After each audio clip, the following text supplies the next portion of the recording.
A little over 2 hours ago, the Justice Department announced the appointment of a special counsel to oversee the FBI's now famous Russia investigation. Attorney General Jeff Sessions has already recused himself from the matter, so from here on out, the entire thing will be led by former FBI Director Robert Mueller. Now, someone who knows a lot about both Bob Mueller and the history of special counsel investigations summed it up this way. Bad idea, good choice. Now, first to the choice. Mueller is an adult, and not just because he's a 72-year-old former Marine who earned a Bronze Star leading a rifle platoon in Vietnam. Mueller has nothing to prove, and that may be the most important quality in someone with the nearly unchecked power of a special counsel. Mueller has already overseen complex criminal prosecutions. He's run the FBI. He's served under both Republicans and Democrats. He's earned a reputation for rectitude. He doesn't, in other words, need to make a name for himself. He's got one already. If there isn't a crime at the bottom of all of this, he's unlikely to manufacture one in order to save face, as so many other prosecutors are tempted to do. Mueller, in other words, is about as impressive a choice as the Justice Department could have made. Now to the second and maybe bigger question of whether a special counsel itself is a good idea. Democrats in Congress have been loudly demanding one for a long time now. So has their farm team at the news networks. So what? Those same groups are also demanding open borders and transgendered bathrooms in elementary schools. Not everything the mob wants is wise. And in this case, it could prove especially unwise, at least to the Trump people, as these kinds of investigations have a way of expanding far beyond their original charter and consuming entire presidencies. Ask anyone who worked for Ronald Reagan or Bill Clinton during their second terms how that worked out. This is a dangerous move for the Trump administration. Well, there's at least one upside, though. Maybe Democrats will finally stop posturing, if only for a second. They called for an independent investigation, and they got one, courtesy of an administration they've repeatedly accused of being fascist. And for the record, by the way, Mussolini would never have appointed a special counsel. So what is their play now going forward? Trump can't really be impeached at this stage. How could the president go on trial in Congress before the independent investigation is even complete?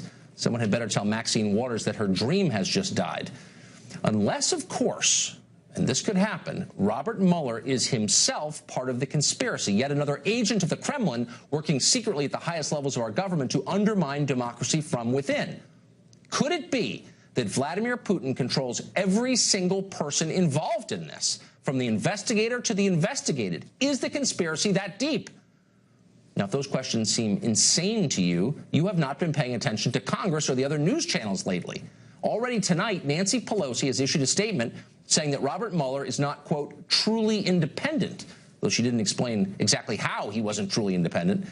We know this: God help Robert Mueller if he's ever vacationed in Moscow or has knowingly eaten caviar. He could find himself at the center of his own investigation. We'll keep you posted. Well, for analysis on what exactly is happening in Washington right now, we're joined tonight by Congressman Jason Chaffetz of Utah. Congressman, thanks a lot for coming on. Oh, thanks for having me. So you heard Nancy Pelosi, the longtime Democratic leader in the House, describe Robert Mueller as not truly independent. Do you think he's truly independent? He's as good as it gets. I mean, his credentials are impeccable. He served in the Bush administration, the Obama administration. No, he is unassailable in terms of his credentials, his background. And I think your point is well taken. He's in the latter part of his career. He has nothing to prove. He's been silent politically. It doesn't get any better than Robert Mueller if you're going to do it. I also agree that I don't think they should have actually appointed somebody. Why did they? I mean, I think they're feeling the political heat. Maybe they're watching a little too much television and reading too many newspapers and whatnot. But look, I have not seen any evidence of actual collusion. Where is the actual crime that they think they need a special prosecutor to prosecute? I haven't seen that. There's been a lot of flailing, but that flailing started before January 20th. Did you expect this? Very surprised by it. No heads up. I don't think the Speaker's office got a heads up, and I at least read online that the White House only got about 30 minutes heads up. So no, it caught us totally out of the blue. We were supposed to have someone from the White House on tonight on another topic, and that person canceled at the last minute, and I called over there to find out why. And the explanation, and I think it was sincere, was we had no idea this was happening. We're trying to figure out how to respond to it. Now, you've seen other special counsel, special prosecutor investigations go far afield from where they started and really sort of tie up an entire presidency. It happened to President Reagan, it happened to famously President Clinton. Is that a concern here? Well, nobody knows what the lanes of this special counsel are going to be. And my understanding from our counsel within the committee, they don't even need to publish that. They don't even need to share that with Congress. They have such wide latitude to go wherever they want to go. So I don't know what lane that he's going to be in, other than I have a great deal of trust that Director Meuller has the discipline to hopefully stay within the lanes. But I don't know what those lanes are. So, and by lanes, you mean you're not exactly sure what the investigation is about? Because I'll concede, despite the fact we do this every single night, I'm not exactly sure what the investigation is about either. Is that what you're saying? Well, so yeah, is it about number one? Is it about? It appears to be about Russian influence on the election, and then was there any collusion? But does that seep out, and at what point does that let off? You know, for instance, the Oversight Committee, we're interested in. Were there potentially these so-called Comey memos or letters? And we have invited, and are trying to invite, I should say, Director Comey to come testify. Let's hear him out. But does it involve that? I don't know. I physically don't know exactly where those lanes are. I don't either. And we likely won't find out for some time. Is that your understanding? I mean, yeah. I don't expect that Mueller is going to be giving weekly updates on what he's looking into or finding, correct? No, I mean, part of the challenge here is that I think he will lean on the Department of Justice and the FBI, what they've done to date, given that he used to lead that group for 10 years. And so he gets a little bit of a head start, but this could go on for years. And there could be long periods of just silence. And what I worry is that the Democrats are going to politically exploit this on a daily drumbeat, making up theories, making up stories, you know, trying to get somebody to grab onto a piece of meat and say, oh, this is true. When you don't have the definitive word from somebody who's going to be essentially silent over the next, I don't know how long, 6 months, 2 years? Right. I don't know. Could be longer. And I would say if Mueller is keeping the best interest of the country at heart, he will not make statements and he won't allow information to leak from this investigation. It doesn't serve anybody. It certainly doesn't serve the rest of the country. So back to something you said a second ago about trying to get former Director Comey over to the Congress to answer questions. Why would that be difficult for you? Well, first of all, I don't have his number. I used to be able to talk to him on the phone and trade text with him every once in a while, but he doesn't have his government-issued phone. So I'm told that he at least has our number. We just issued a letter last night to the Department of Justice. I'm not even sure that these memos exist. I don't even know that they're real. But these memos, let's assume the memos that he are. purportedly took along the way over his years as FBI director. Yes. And so first thing, why do you doubt their existence? Well, I just don't know. I mean, even the reporter who wrote the story had not physically seen them himself. And so, you know, I think it's worthy of investigation. I do think we should pursue it.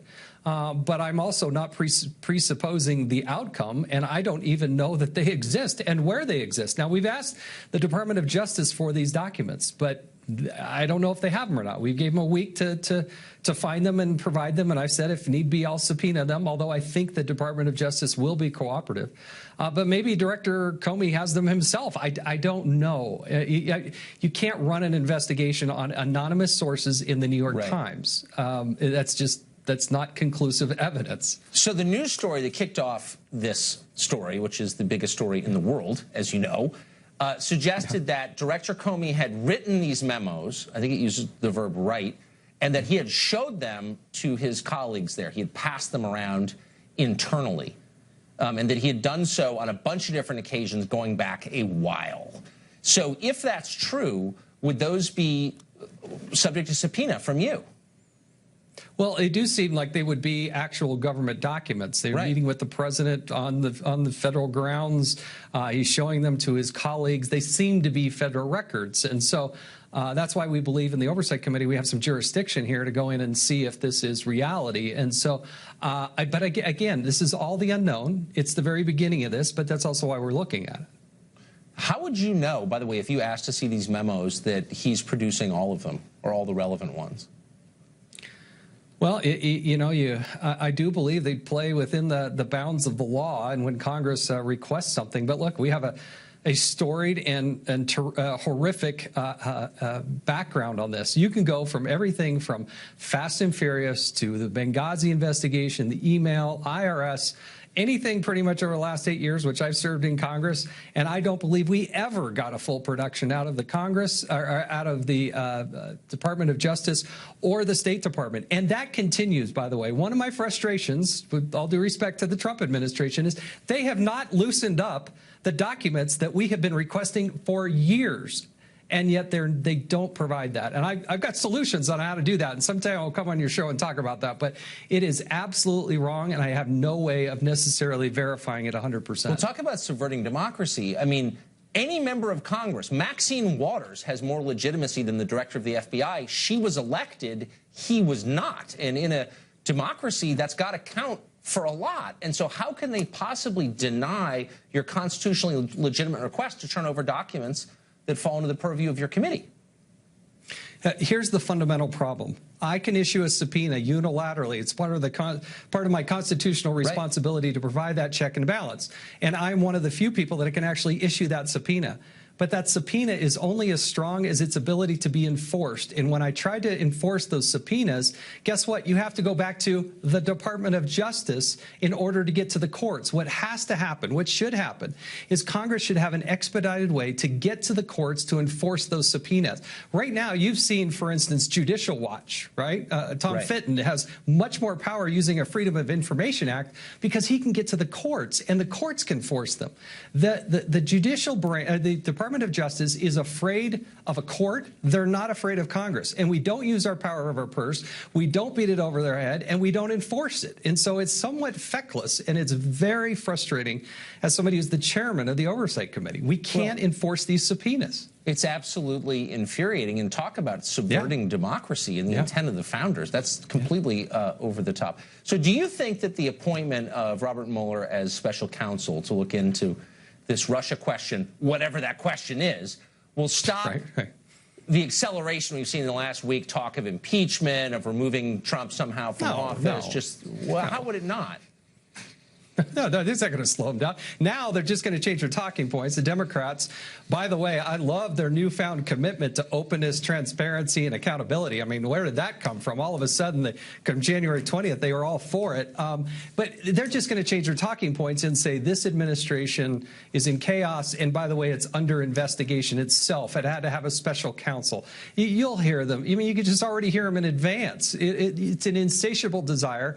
They have no ideas. They have no policies. And so it's their scorched earth mentality and approach to just say, you know, let's burn it to the ground. And that's their approach. Do you think, and since you work there and you're with them in the gym or at lunch or whatever, do you think the Democratic members we see on television alleging a conspiracy involving Trump and Putin believe that there was actual collusion between the two? If they do, where's the evidence? I'm happy to pursue it, but I don't have anybody actually presenting me any evidence. And now that we're this many months into it, come up with something. I mean, you last week or so, Maxine Waters, saying that somehow I was suspect, that my ties to the Kremlin. Are you kidding me? I live in Utah, for goodness sake. Come on. I mean, they are just you can't nonstop, even see Russia from no your house, accountability. Oh, yeah, I can see it. It's just right out, just over the Great Salt Lake. It's right over there. But is it, I mean, I know there's no evidence. I don't even think we know that the Russians hacked John Podesta's emails. I've talked to people on the Intel Committee who say there's actually no evidence of that. But I wonder if the people alleging this conspiracy have bought into it themselves. I know we're getting to motive, but I just can't resist asking you, do you think that some of them are sincere? I think some of them probably want to believe it, even absent evidence. I think their sincerity is probably there, but a lot of them, I just don't. But if you try to go even an inch deep into what sort of evidence that they have, they got nothing. Well, you'd never know that from the press conferences they hold. Congressman Chaffetz, thanks a lot for joining us tonight. Thanks, Tucker.